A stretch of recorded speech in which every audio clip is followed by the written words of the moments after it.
स्वागत आहे तुमचं सुबोध जाधव इंग्लिश सोल्युशन या यूट्यूब चॅनलमध्ये. आज आपण ह्या व्हिडिओमध्ये बघणार आहोत इयत्ता 12वीचा सेक्शन 4 मधील सेक्शन 4 कुठले नोवेल मधील 4.4 द साइन ऑफ 4 चा हा चौथा पार्ट आपण बघत आहोत. याच्या अगोदर 3 पार्ट अपलोड केले आहेत आणि हा शेवटचा पार्ट आहे. पहिले 3 पार्ट जेव्हा तुम्ही बघणार त्यावेळेस तुम्हाला हा पार्ट सुद्धा काय होऊन जाईल तर व्यवस्थितरित्या समजून जाईल. चला तर मग आता सुरुवात करूया सेक्शन 4 मधील 4.4 द साइन ऑफ 4 चा चौथा भाग समजून घ्यायला.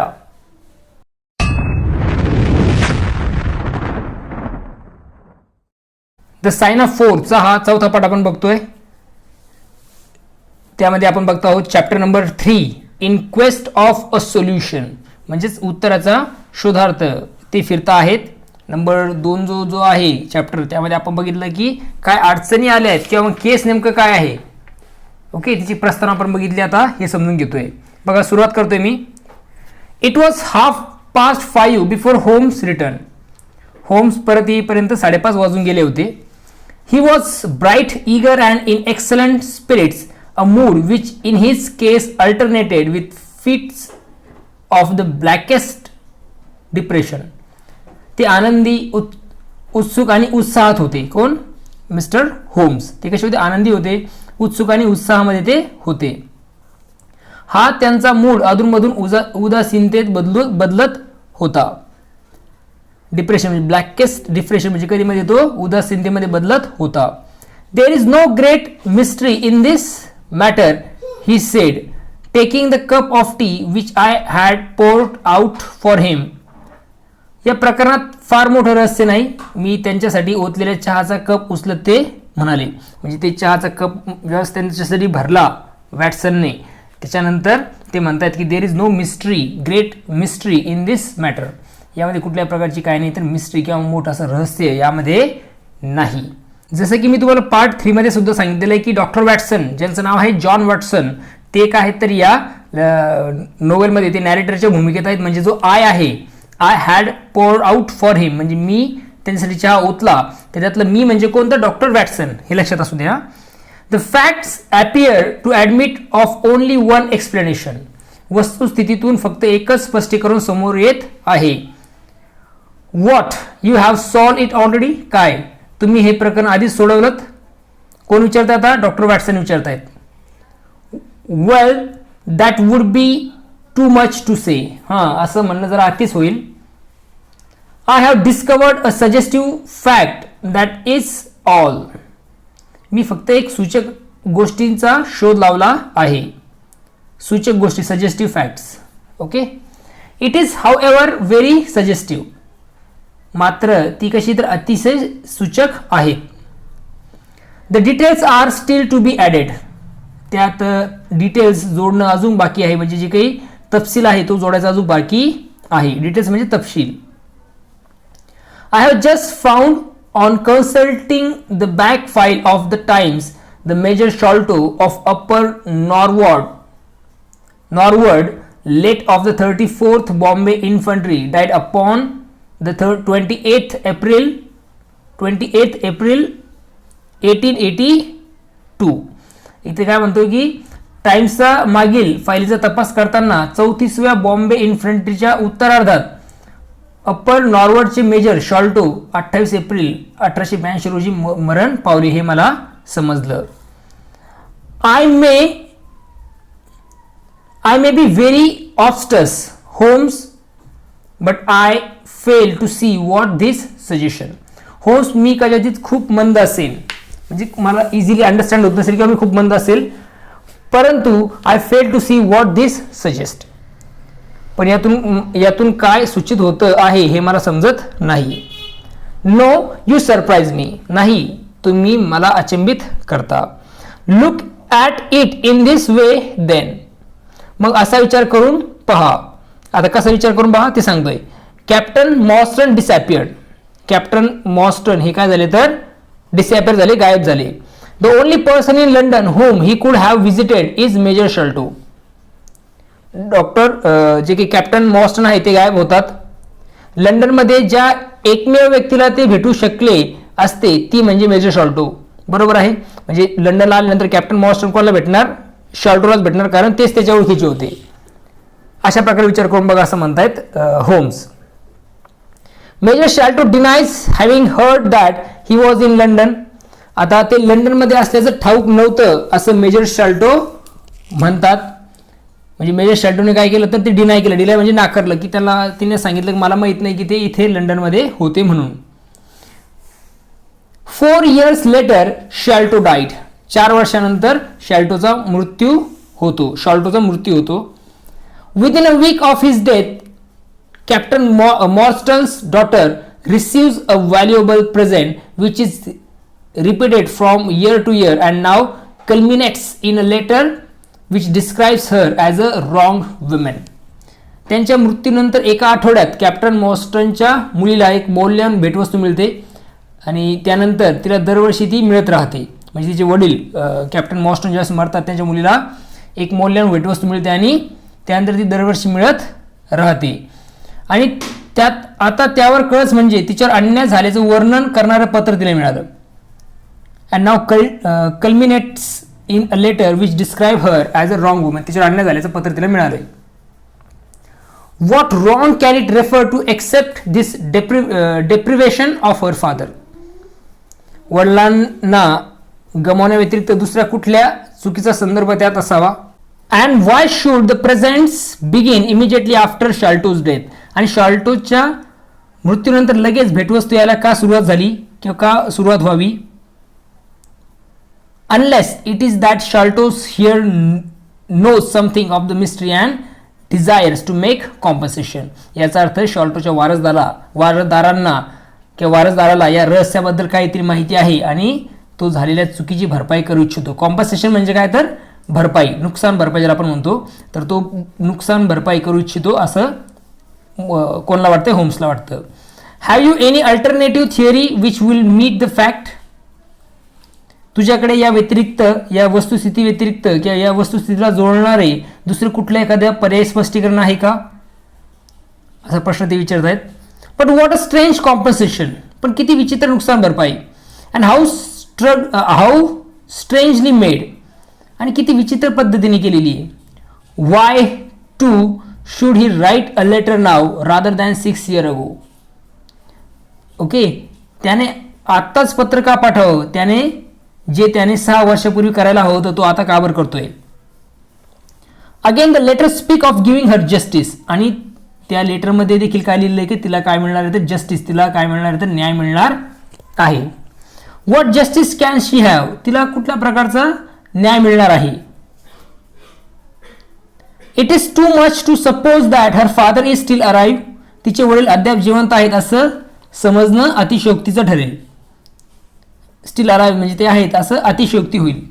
देर is no other injustice in her case that you know of. आपल्याला माहीत असेल असं दुसरा कुठलाही, आपल्याला माहीत असेल असा दुसरा कुठला अन्याय तिच्या बाबतीत झालेला नाही. आणि झालेला आहे तो म्हणजे कुठला तिचे वडील तिला मिळाले नाही किंवा भेटले नाही. There are difficulties, there are certainly difficulties said Sherlock Holmes. Sherlock Holmes काय म्हणतायत, Sherlock Holmes pensively. Sherlock Holmes एकदम विचारमग्न होऊन म्हणतायत देर आर डिफिकल्टीज, अडचणी आहेत. देर आर सर्टनली डिफिकल्टीज, नक्कीच अडचणी आहेत असं विचारमग्न होऊन होम्स काय करतात तर म्हणाले. But our expedition of tonight will solve them all. पण आज आपल्या रात्रीच्या मोहिमेत या सर्वांचा उलगडा होईल. एक्सपेडिशन म्हणजे मोहीम. ओके, आजची जी काही मोहीम आहे आपली यामध्ये सर्व गोष्टीचा उलगडा होईल. Here is a 4-wheeler and miss Morstan is inside. ती पहा, मोटर आली आहे आणि मिस मॉर्स्टन आत बसली आहे.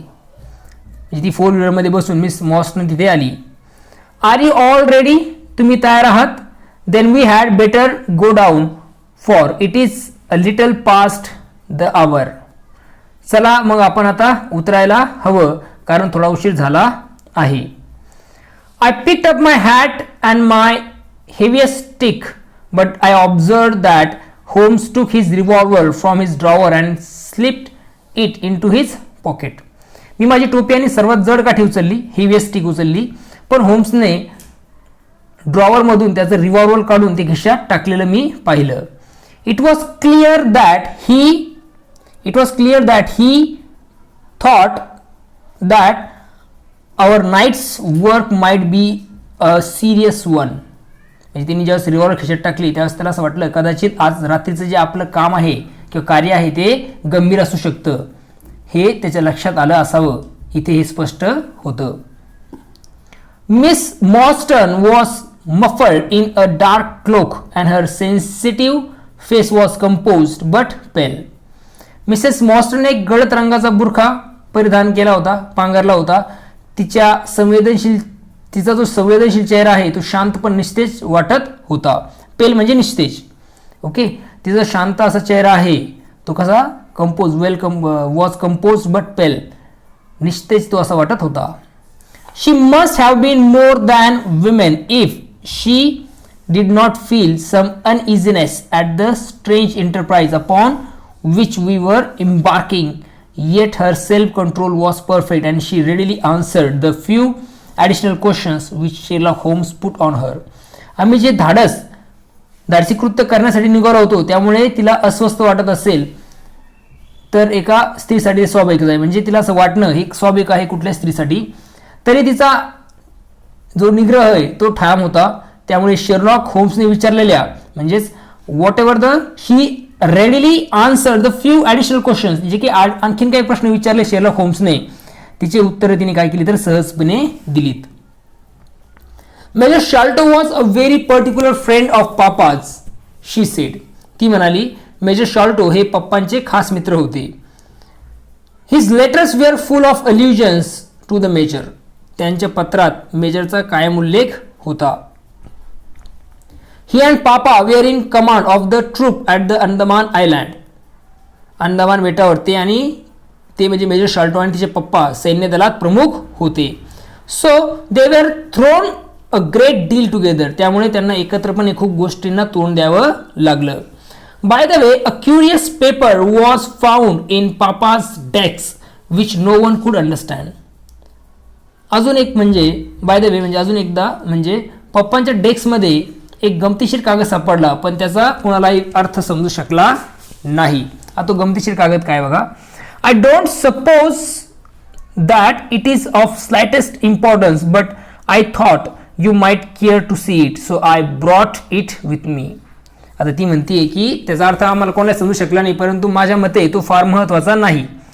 It is of the slightest importance म्हणजे खूप असा जास्त काही महत्त्वाचा तो नाही. But I thought you might care to see it, पण तुम्हाला कदाचित तो पाहायचा असू शकतो असं मला वाटलं. So I brought it with मी. त्यामुळे मी त्याला काय केलं तर माझ्यासोबत आणला आहे. इट इज हिअर, हा घ्या. Holmes unfolded the paper carefully and smooth it out upon his knees. होम्सने तो काळजीपूर्वक तो कागद उलगडला आणि गुडघ्यावर ठेवून सरळ केला. He then very methodically examined it all over with his double lens. त्यानंतर त्याच्या डबल लेन्समधून अतिशय पद्धतशीरपणे त्याने त्याचं काय केलं तर परीक्षण केलं. एक्झामिन म्हणजे परीक्षण केलं. ओके, मेथॉडिकली म्हणजेच पद्धतशीरपणे. It is paper of native Indian manufacture he remark.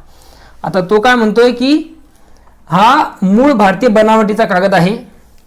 It has at some time been pinned to a board. काही काळ तो बोर्डला पिन करून लावलेला असावा. The diagram upon it appeared to be a plane of part of a large building with numerous halls, corridors and passages. त्यावरील ही आकृती एका अनेक हॉल्स, कॉरिडॉर आणि बोळ असलेल्या ओके काय असलेल्या बोळ असलेल्या हॉल, कॉरिडॉर्स अँड पॅसेज बोळ असलेल्या मोठ्या इमारतीचा आराखडा आहे असं मला वाटतं असं तो म्हणाला. At one point is a small cross done in red ink and above it is 3.37 from left in faded pencil writing. एका ठिकाणी लाल शाईने एक लहान क्रॉस काढलेला आहे आणि त्याच्यावर अँड अबोव इट आणि त्याच्यावर त्या लाल शाईच्या वर it is 3.37 from left in faded pencil writing. आणि एक ते पेन्सिल जी पुसट अक्षरात डावीकडून 3.37 असं लिहिलं आहे.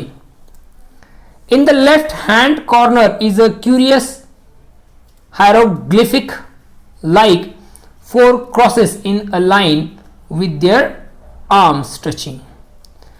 आणि एकमेकांना स्पर्श करणाऱ्या 4 क्रॉसचं चित्रलिपीतलं एक सूचक चिन्ह तिथे आहे. Beside it is written in very rough and coarse character the sign of 4 Jonathan Small. त्यानंतर आहे मोहम्मद सिंग अब्दुल्ला खान दोस्त अकबर. त्याच्या बाजूला अतिशय ओबडधोबड अक्षरात लिहिलेलं आहे चौघांचं चिन्ह, द साइन ऑफ 4 असं लिहिलं होतं. आणि ते चौघ जे कोण कोण आहे त्यामध्ये जॉनथन स्मॉल, मोहम्मद सिंग, अब्दुल्ला खान आणि दोस्त अकबर हे 4 नाव त्यावर लिहिलेले आहेत. No I confess that I do not see how this bear upon the matter. Okay, आता हे 4 नाव लिहिले आहेत पण या प्रकरणात याचा काय संबंध आहे हे माझ्या लक्षात येत नाहीये. हे मी कबूल करतो. आय अंडरस्टूड किंवा आय ॲक्सेप्ट इट, मी कबूल करतो. Yet it is evidently a document of importance. पण तरीही हा कागद नक्कीच महत्त्वाचा आहे. It has been kept carefully in a pocket book. तो पॉकेट बुकमध्ये काळजीपूर्वक ठेवला पाहिजे किंवा ठेवला होता. For the one side is as clear as the other. आणि तो त्या पॉकेटमध्ये काळजीपूर्वक ठेवल्यामुळे त्याच्या दोन्ही बाजू एकसारख्या स्वच्छ आहेत. It was in his pocket book that we found it. हे त्याच्या पॉकेट बुकमध्येच आम्हाला सापडलं. हे त्यांच्या म्हणजे कोणत्या मिस्टर मॉर्स्टन जे आहे त्यांच्याच पॉकेट बुकमध्ये ते सापडलं होतं. Preserve it carefully then miss Morstan for it may prove to be of use to us. मग मिस्टर मॉर्स्टन हे काळजीपूर्वक काय करा, प्रिझर्व करा, जपून ठेवा, कारण ते आपल्या उपयोगी पडेल. I began to suspect that this matter may turn out to be much deeper and more subtle than I at first supposed. हे प्रकरण मला सुरुवातीला वाटलं त्यापेक्षा बरंच गंभीर आणि सूक्ष्म आहे अशी मला शंका येऊ लागली आहे. आता इथं सबटल म्हणजे काय तर सूक्ष्म, डीपर म्हणजे काय तर गंभीर असं ते प्रकरण आहे असं मला आता शंका येऊ लागली आहे. I must reconsider my ideas. मला माझ्या कल्पनांवर पुनर्विचार करावा लागणार आहे. He leaned back in the cab and I could see by his drawn brow and his vacant eye that he was thinking intently. ते टॅक्सीमध्ये मागे रेल्ले. आता कोण रेल्लं तर शेरलॉक होम्स मागे असे लीन झाले किंवा रेल्ले. आणि त्यांच्या कपाळावरच्या आठ्या आणि शून्यात लावलेली नजर पाहून ते खोल विचारात गडले आहेत हे मला लक्षात आलं. Miss Morstan and I chatted in an undertone about our present expedition and its possible outcome, but our companion maintained his impenetrable reserve until the end of our journey. आता मिस मॉर्स्टन आणि मी आमच्या मोहिमेबद्दल, इथे एक एक्सपिडिशन आहे, मोहीम आहे, त्याबद्दल आणि त्याच्या संभाव्य परिणामाबद्दल हळू आवाजात गप्पा मारल्या. म्हणजे काय आउटकम येईल त्याबद्दल त्यांनी गप्पा मारल्या. पॉसिबल आउटकम काय असतील त्याबद्दल त्यांनी गप्पा मारल्या. परंतु त्यांचा जो मित्र होता, बट आवर कंपॅनियन, आमचा जो साथीदार होता, मित्र होता, maintain his impenetrable reserve until the end of our journey. परंतु तो जो काही शेरलॉक होम्स होता तो म्हणजे त्यांचा मित्र प्रवास संपेपर्यंत अखंड मौन त्यांनी राखलं होतं. It was a September evening and not yet 7 o'clock, but the day had been a dreary one and a dense drizzly fog lay low upon the great city. सप्टेंबरची संध्याकाळ होती, अजून 7 सुद्धा वाजले होते, तरी सुद्धा शहरात काय झालं होतं तर अंधारलेला होता. म्हणजे दिवस कसा झाला होता, अंधारलेला होता आणि दाट ओलसर धुक्याने शहराला वेढून टाकलं होतं.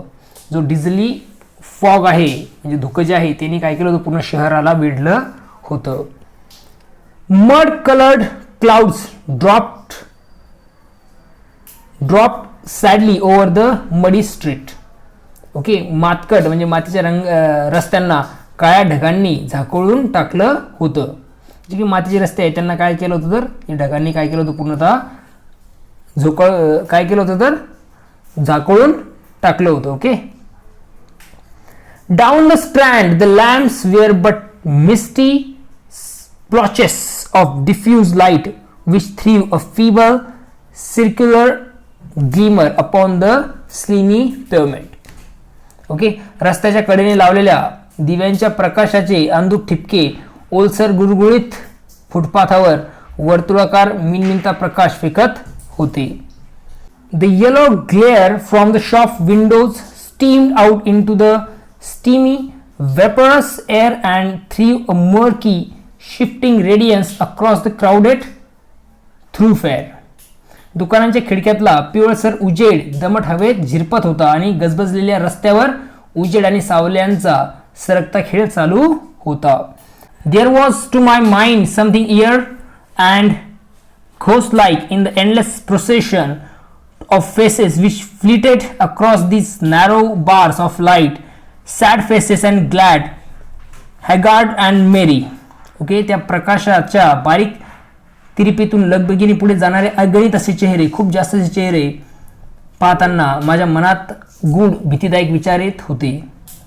ओके, काय विचारत होते तर बघा काय दिलं आहे, sad faces and glad, haggard and merry, like all humankind they flitted from the gloom into the light and so back into the gloom once मोर.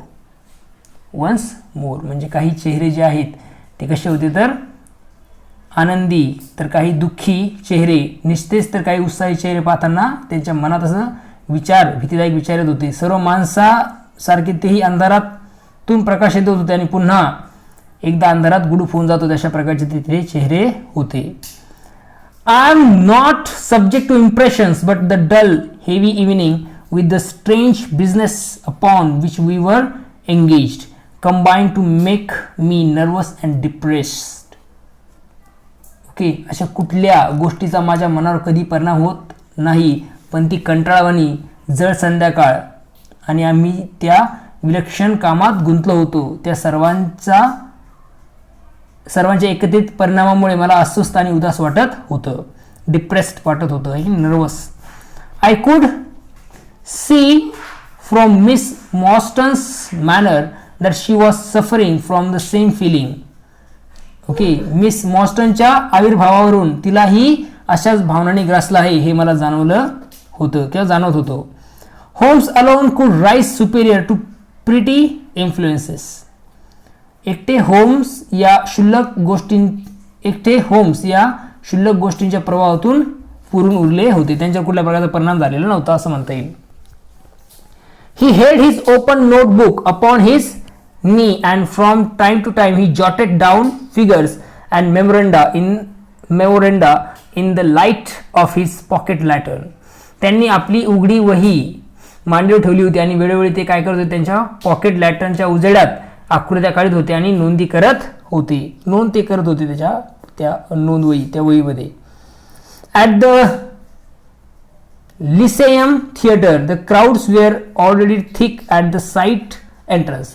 लिसेयम जे थिएटर आहे त्याच्या बाजूच्या प्रवेशद्वाराजवळ अगोदरच प्रचंड अशी गर्दी जमलेली होती. In front a continuous team of hansoms and four wheelers were rattling up discharging their cargoes of shirt fronted men and बिशवेल्ड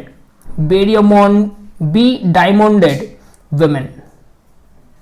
okay, तिथं काय दिलं आहे त्यांनी की समोर घोडागाड्या आणि चारचाकी वाहनांच्या रांगा सतत येऊन थांबल्या होत्या आणि त्यातून रुबाबदार पोशाख केलेले पुरुष आणि शाली पांघरलेल्या हिऱ्यांचे दागिने परिधान केलेल्या स्त्रिया समूहात उतरत होत्या.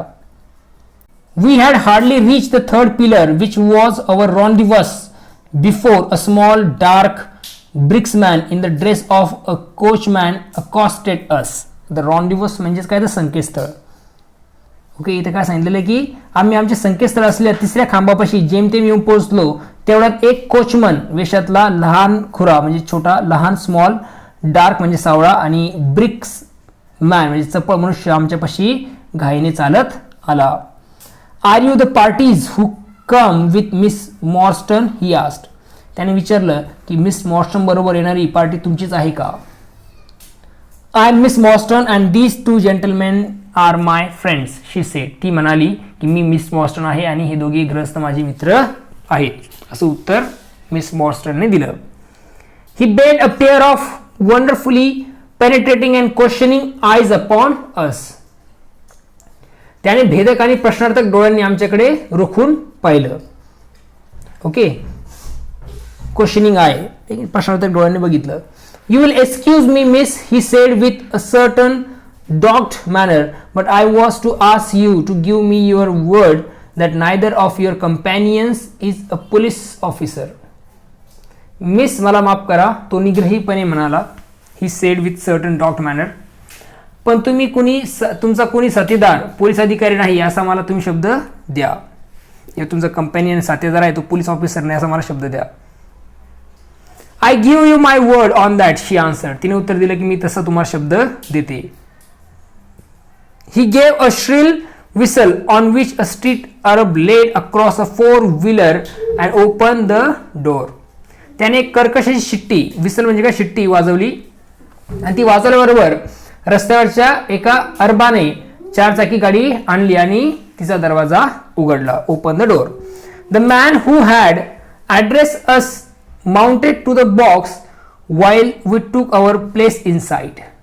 ओके, आम्हाला भेटलेल्या माणूस बॉक्सवर चढला आणि आम्ही आत जाऊन बसलो.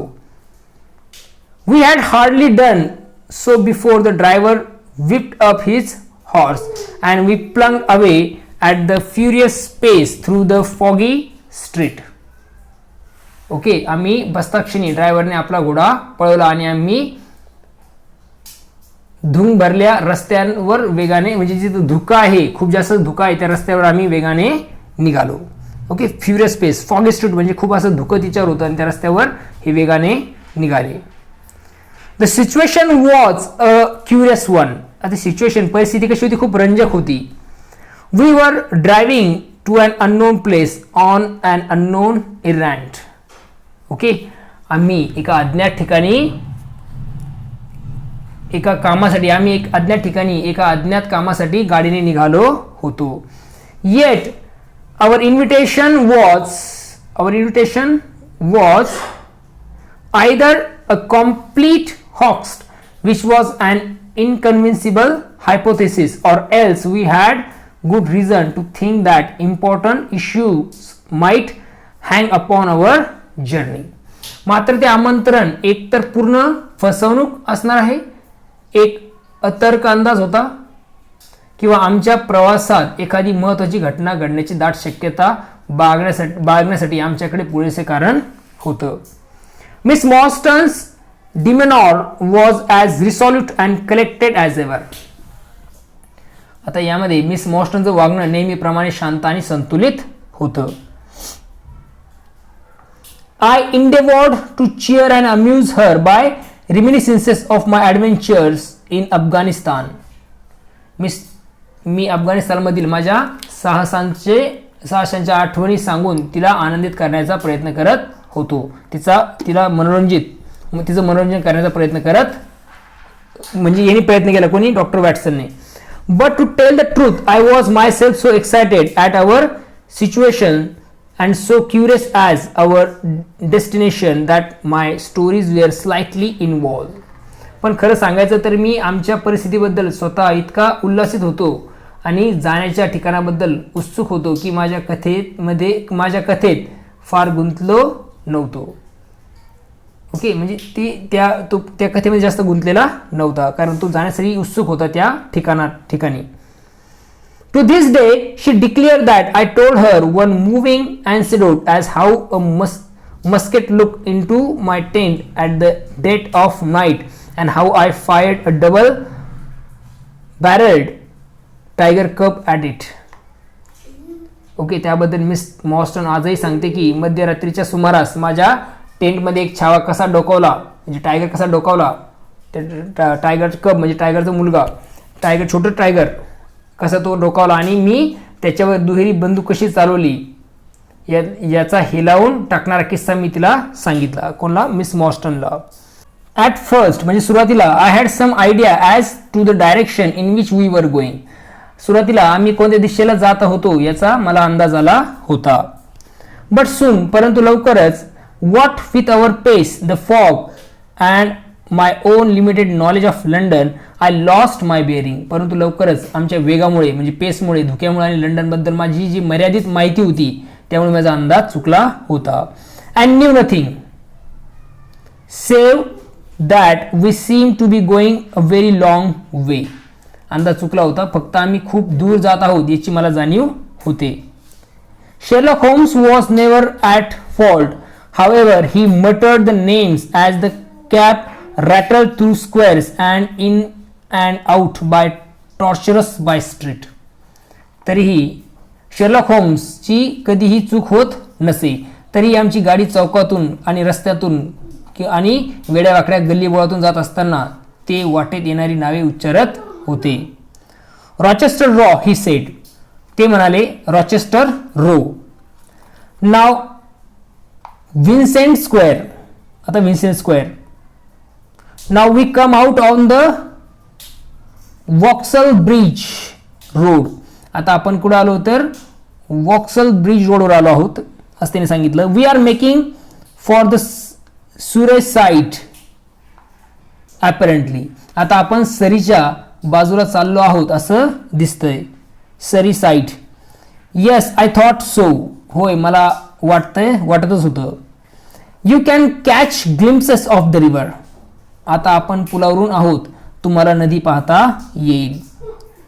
We did indeed get a fleeting view of a stretch of the Thames with the lamps shining upon the broad silent water, but our cab dashed on and was soon involved in a labyrinth of street upon the other side. Okay, खरोखरच लांबवर पसरलेली Thames नदी आणि तिचा विशाल शांत पाण्यावर चमकणाऱ्या दिव्यांचे ओझरते दर्शन आम्ही पाहिलं. त्या सायलेंट वॉटरवर चमकणारे दिवे ते आम्ही नदीमध्ये बघितले, म्हणजे त्याच्यावर चमकणारे त्याचं दृश्य आम्ही पाहिलं. पण आवर कॅब डॅश्ड ऑन, आमची टॅक्सी पुढे निघाली. and was soon involved in a labyrinth of streets upon other side. Okay, आणि लवकरच पलीकडच्या बाजूला असलेल्या रस्त्यांच्या चक्रव्यूहात येऊन ती धडकली. Wordsworth Road, said my companion. माझा साथीदार म्हणाला Wordsworth Road. Priory Road, Lark Hall Lane, Stockwell Place, Robert Street, Cold Harbour Lane. आता हे सगळे नावं तो साथीदार म्हणायला लागला. कोण? Sherlock Holmes. Our quest does not appear to take us to very fashionable region. आपला शोध आपल्याला फार उच्च वस्तीच्या ठिकाणी घेऊन जात नाही असं दिसतं, असं तो म्हणाला. We had indeed reached a questionable and forbidding neighborhood. आम्ही खरोखरच एका शंकास्पद आणि प्रतिबंधित भागात येऊन पोहोचलो होतो. फॉरबिडन म्हणजे प्रतिबंधित अशा भागात येऊन पोहोचलो होतो. Long lines of dull brick houses were only relieved by a coarse glare and tawdry brilliancy of public horses at the corner. जुनाट जे विटा आहे, ब्रिक्स म्हणजे जुनाच्या विटा, घरांच्या लांबलचक ओळींना कोपऱ्यावरच्या पब्लिक घरांचा हलक्या प्रतीचा भपकेबाज दिखाऊपणा छेद देत होता. Then came rows of two-storied villas, each with a fronting of miniature garden, and then again interminable lines of new staring brick building. The monster spectacles which the giant city was throwing out into the country. त्यापुढेच काय तर समोर लहानशी बाग असलेल्या दुमजली बंगल्यांच्या रांगा लागल्या आणि त्यानंतर न संपणाऱ्या नवीन भडक विटांच्या इमारतींच्या रांगा सुरू झाल्या. जणू हे महाकाय शहर आपल्या अक्राड विक्राड भाऊंनी सगळ्या देशावर कब्जा करू पाहत होतं. At last the cab drove up at the third house in a new terrace. आणि शेवटी आमची टॅक्सी घरांच्या एका नव्या रांगेतल्या तिसऱ्या घरात शिरली. None of the other horses were inhabited, and that at which we stopped was as dark as its neighbor, save for a single glimmer in the kitchen window. आजूबाजूची जी सगळी घरी होती ती कशी ती निर्जर होती. इनहॅबिटेड म्हणजे ती सगळी निर्जर होती. आणि थोडक्यात सांगायचं झालं तर ज्या घरापाशी थांबलो होतो तेही अंधारात होतं. Okay. Save for a single glimmer in the kitchen of window. म्हणजे ते अंधारात होतं, फक्त स्वयंपाकघरातल्या खिडकीत दिवा लुकलुकत होता, दिसत होता. On our knocking, however, the door was instantly thrown open by a servant clad in a yellow turban, white loose-fitting clothes, and a yellow sash. Okay, ज्यावेळेस आम्ही दार ठोठावल्यानंतर पिवळी पगडी, पिवळा कमरपट्टा आणि पांढरे कपडे घातलेल्या एका नौकराने ताबडतोब दरवाजा उघडला.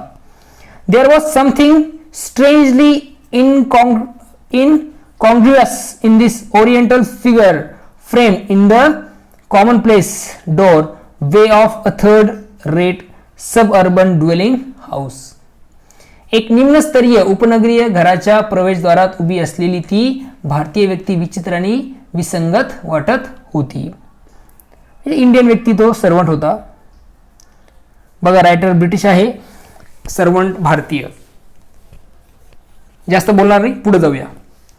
The Sahib awaited you, said he, and even as he spoke there came a high peeping voice from some inner room. साहेब तुमची वाट पाहत आहे. The Sahib awaits you, तुमची साहेब वाट पाहत आहे, तो म्हणाला. आणि हे बोलत असताना आतल्या खिडकीतून उंच किनारा आवाज आला. काय आवाज आला बघा. Show them in me. Okay, khidmatgar, it cried, खिदमतगार त्यांना आत माझ्याकडे पाठव, तो असा ओरडला. Show them straight in to me, थेट माझ्याकडे पाठव, असा तो त्यांना म्हणाला. इथे हा पार्ट आपला संपून जातो. म्हणजे जे काही हा लेसन आहे तोच आता संपून जातोय. जसं आपल्या सरांना माहित आहे की या लेसनचं लिखाण हे sir Arthur Ignatius Conan Doyle यांनी केलेलं आहे. आय होप तुम्हाला हा लेसन समजलेला आहे. या डिस्क्रिप्शनमध्ये, या व्हिडिओच्या डिस्क्रिप्शनमध्ये या लेसनच्या पूर्ण लिंक्स दिलेल्या आहेत, त्यामध्ये जाऊन तुम्ही पूर्ण लेसन अभ्यासू शकता. पुन्हा भेटूया नवीन व्हिडिओमध्ये. बघत राहा सुबोध जाधव इंग्लिश सोल्युशन हे यूट्यूब चॅनलला लाईक करा, शेअर करा आणि सबस्क्राईबसुद्धा करा. ओके, तोपर्यंत थँक्यू अँड टेक केअर.